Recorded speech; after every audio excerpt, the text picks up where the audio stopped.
Hey, what is up guys? I'm KBHD here, and right about at the end of last week, we got a completely random announcement out of the blue for the Red Hydrogen 1, a $1,200 holographic Android phone. And so when it happened, I gave my initial thoughts on Twitter. I kind of talked through it a little bit, and then I've been quiet since then, but people have been asking me about it, about what I really think about it nonstop for the past couple days. So this is all of that. So what happened was Red, yes, this Red, the Red who makes the cameras that I shoot these videos on, first they made this hype announcement on the Red user forums. They do this every once in a while, but they were like, all right, new product coming, new product category, get your credit cards ready, it's gonna be lit. So of course in the couple days up to that, people got really excited and speculating about what it might be. Is it a mirrorless camera? Are they making a stills camera? Are they getting into audio? What could Red be doing next?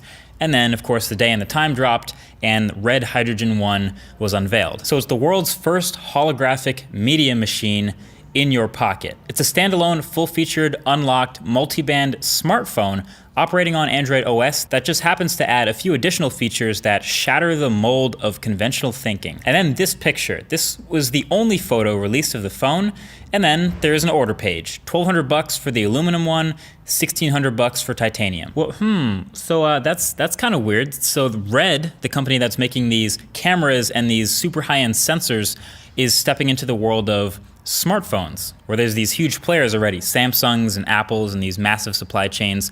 How is Red gonna step in? This is kind of like my two worlds colliding right now. I guess if there's any target user, target demographic for someone who's gonna buy a smartphone from Red, it's probably me.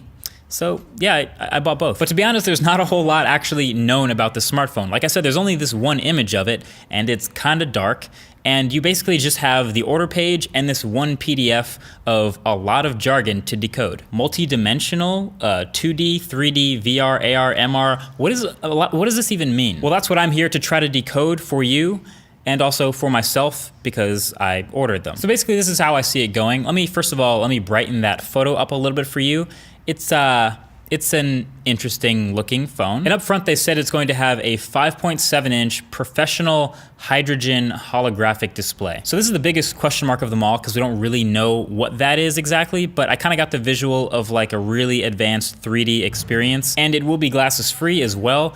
And assuming it's nothing that we've never seen before, which I guess I can't really assume with Red, but remember the Amazon Fire phone back in 2014? Yeah, kind of something along those lines, but obviously 4 years later and 4 years better. Basically, Red is claiming you'll be able to really look around and experience real depth with this display, and of course then they'll have some games and apps to support it as well. Not really sure if they're using the word holographic correctly in this case, but we'll see. And you'll also be able to create and capture and share these .h4v files, which are going to be brand new, but that should be optimized for this experience. They're really trying to push beyond normal 3D. And then just looking at the phone itself, that brightened image, we have USB-C on the bottom, a headphone jack, nice, and then the camera up top, and a pretty interesting looking back, almost looks like a heat sink, like this phone is definitely gonna be thick, and then some grippy sides, maybe also with a little micro SD card slot door, because the phone does have that card slot. And they're also advertising this next level multi-dimensional audio to go along with the multi-dimensional video.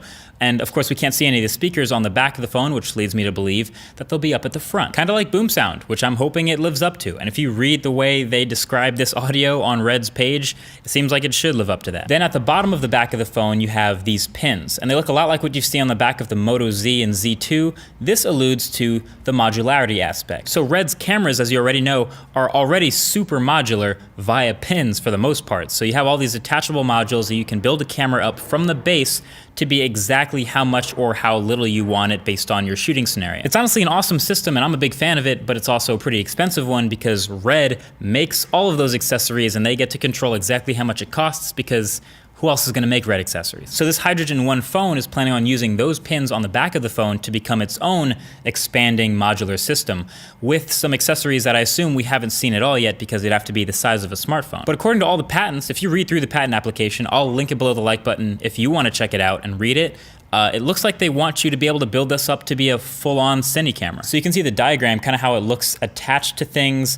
Looks like a full-blown lens mount on the back of this one, a sensor mount, And the patent also shows roughly what the front of the phone could look like. So home button in the middle, front-facing speakers at least down at the bottom, so that's good. But then from the side, the additional modules with HDMI and more ports and more pins looks really interesting. And you can see in this one, the phone is all the way up at the front, and then the modules attach via these pins on the back, and they just kind of make it thicker while adding functionality and connectivity, possibly a much bigger and better sensor for video and photos.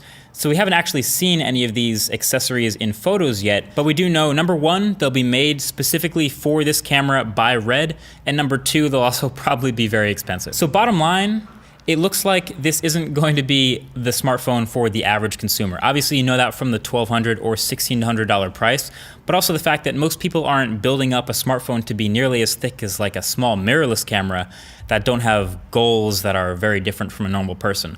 Plus, toss in the completely insane sounding hydrogen holographic display. I mean, it sounds like a lot, but all of that makes it a very unusual aspect. So how do I feel about it? Honestly, I'm optimistic. I think Red knows what they're doing. Obviously, they're incredible with image sensors and that tech. And smartphones is something that I'm just kind of generally interested in. But honestly, there's so much good Red stuff out there that I'm also a little bit terrified. There's not that many companies that I would consider myself a serious fan of. Like, some of you may argue that, but I think Tesla is probably one of those. And Red, I like pretty much everything Red has ever made that I've ever used.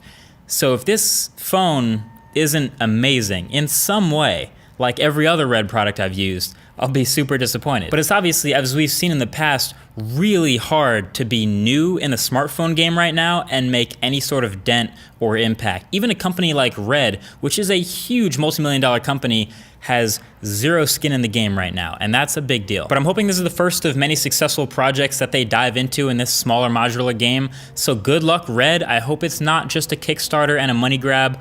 I hope it's a good developing product and project that we'll see in the future. But that's just me. Let me know what you guys think. Would you be interested in getting this $1,200 Android holographic smartphone? Let me know what you think. Thanks for watching. I'll talk to you guys in the next one. Peace.